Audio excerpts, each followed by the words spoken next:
Today we're looking at one of the most popular brands, Steinway Sons. We're comparing the Grand Model S to the upright Model 1098.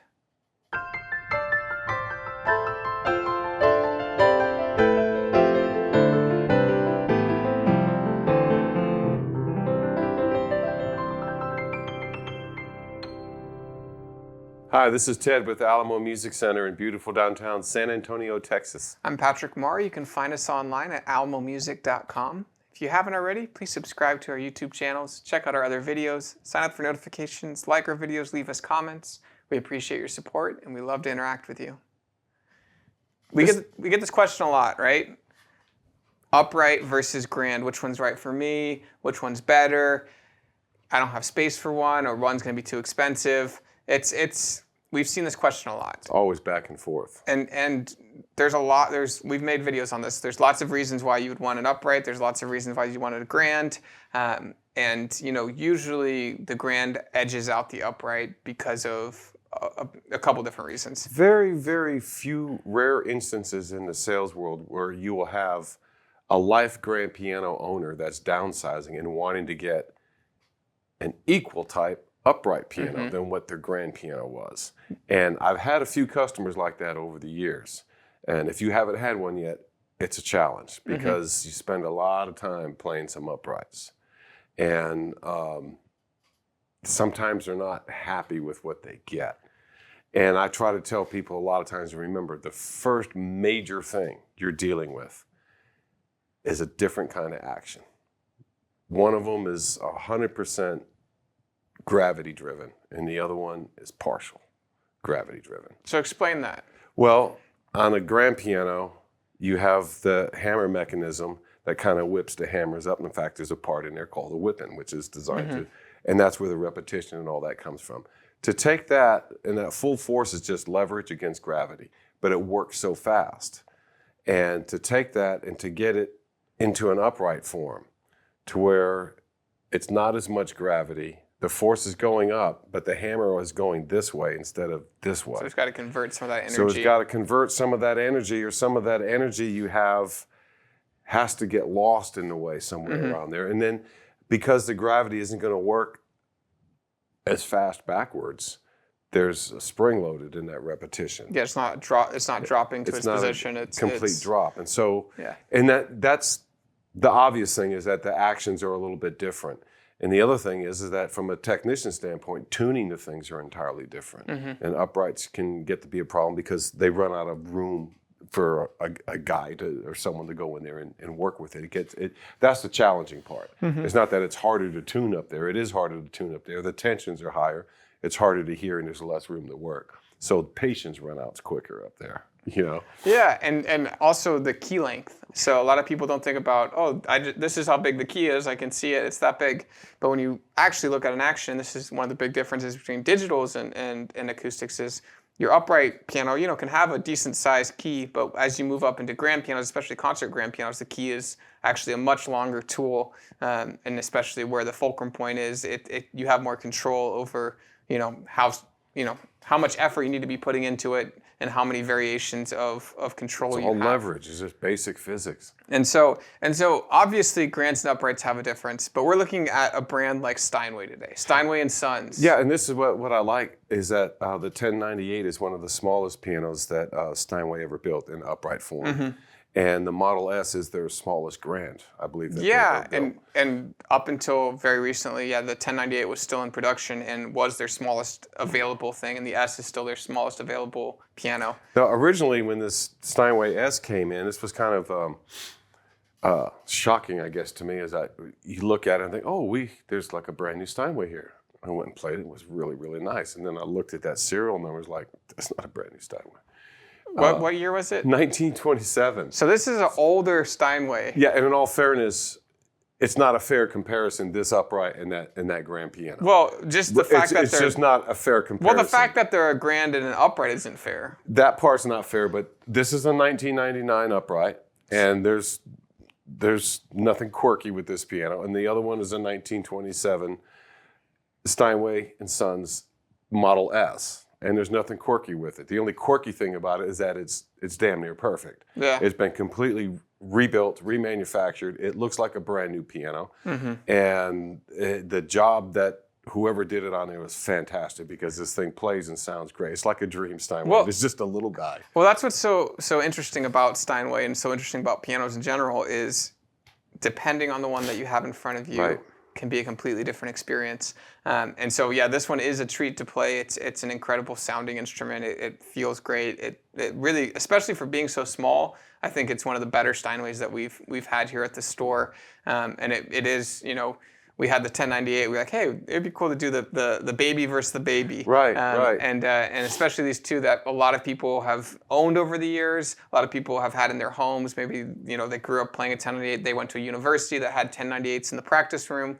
And the S was something that was, you know, it was the most affordable Steinway, especially at that time when it was made in kind of the golden age. There were more of those small Steinway grand pianos sold than I think almost any other model they had at that time, because that was very popular. And you got to think about the history, because baby grands didn't even exist until the turn of the century, because everything was a bigger piano and they didn't want to compromise. And then Steinway had their, you know, 85 key piano that was, you know, it was a parlor grand, and that was like around 6 feet, and that was the smallest piano that you could get. And then when, you know, production really started to accelerate, and they were like, hey, what if we continue to make it fit in a home? The S was just incredibly popular, as well as the Model A, Mason and Hamlin. You know, these especially right around the 20s to 30s. It was, and maybe even the teens to about the 35s. You know, before World War II, after World War I, that little, you know, gap that time frame right in there of industrialism, and so really a treat to have both of these to play them. We're going to play them now.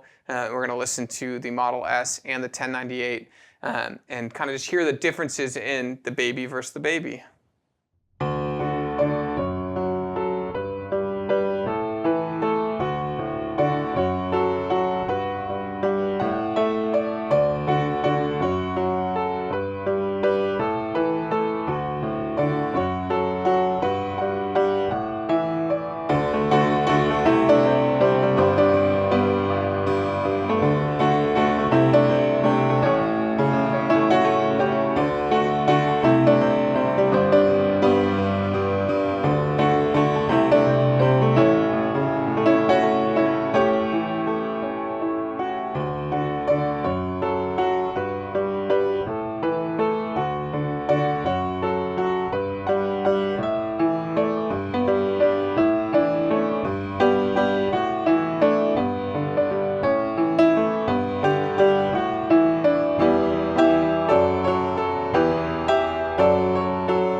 Patrick, I just hope that whoever originally purchased that Steinway S, that it was that nice on the day when they checked it out in the showroom floor, because that right there, playing that piano after playing this one, not that there's anything wrong with this, but it's like, I feel like a student that just got graduated and promoted and rewarded with a grand piano, because now you don't have to work out on an upright anymore. You'll have your own grand piano to play on. And so there's about a 2-time multiplier in price. Maybe a little bit more, 2.5-time price multiplier on these.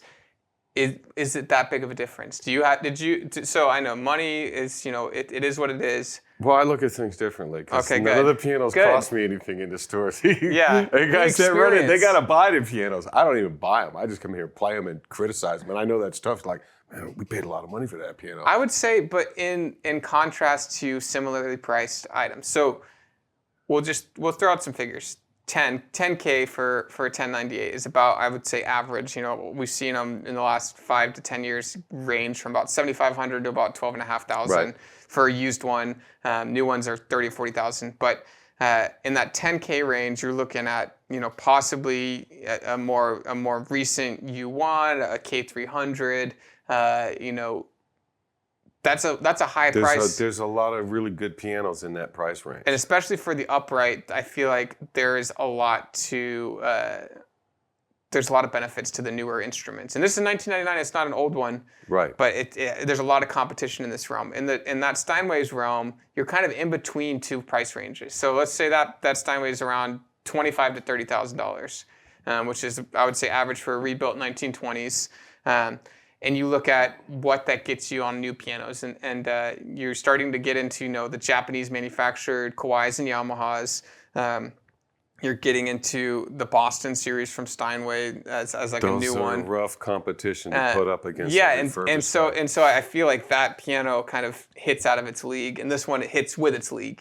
Correct. And so that's kind of the point I'm trying to make through all the talking numbers and all that. And you find that more in some of these rebuilt older Golden Age pianos. The Golden Age ones seem, no matter who made them. I mean, that's the one thing I think all of us here have learned is like that Golden Age of pianos from the teens up, and I actually include up to World War II, even though production did drop off during the 30s. But that Golden Age of pianos, it comes back in the 50s. But every manufacturer that made pianos in there, those are the pianos that people are going after to refurbish. Mason and Hamlin's, the old Bechsteins from then, the Steinway Sons, and certainly some of the older Chickerings too. Because the machinery isn't going to technically be great playing. The action, if it hasn't been redone, isn't going to be a great experience. And so that's kind of the caveat in all this is it needs to have been touched up, redone. Upgraded or replaced. Yeah, and so you see a lot of these refurbished, older instruments, and they're not cheap; they're expensive. But they're a lot of them. If you find the right one, can be worth it. And it's fun to play these two today because this is purely hypothetical. It's the first time that I play on a refurbished, remanufactured, whatever you want to call it, Steinway Sons piano that was done proper and done right, and actually has an action that doesn't feel like an old clunk piano. Yeah. That's the only thing I ever have against rebuilt or remanufactured pianos. They make everything in that thing new except for the guts that the player wants. Yeah, so it's one of those things where you got to know who's rebuilding it. You got to make sure that a technician's looking at it and working through that process. And a lot of times it's one of those things where unfortunately the cheapest option is usually not the best, and you get what you pay for it in the scenario of rebuilding. It's always the option just to buy a new piano too.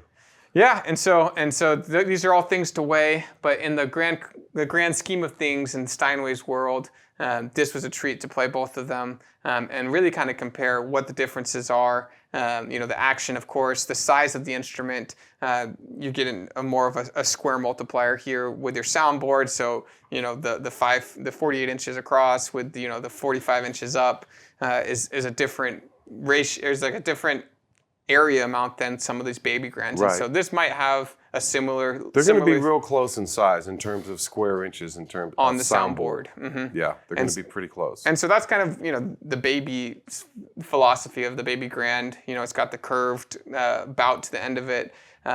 String length is going to be about similar to what it is here on the 45 or 46 inch. But yeah, so just very different instruments. Wanted to compare them. They're both desirable instruments, though. I mean, there's something about the tone that gets captivating the longer and the more you play them. Yeah, so if you've played Steinway uprights, Steinway grands, if you've played them against each other, I know a lot of schools are these all Steinway schools, and you get a lot of exposure to Steinway, the brand. But we wanted to do this comparison and have the 1098 go up against the S, and to just do a little bit of a fun video on how different two entry line instruments can be when you're looking at the same brand, different time era, different different model, really, the grand versus the upright. But thank you guys for watching. If you've had the good fortune of playing either a Model S or an L or an M or any of the Steinway lines, please leave your comments on what the experience was like. On uprights, same thing. We want to know which one's better, which one you had more fun playing, and which one you think is more desirable. Thank you guys for watching.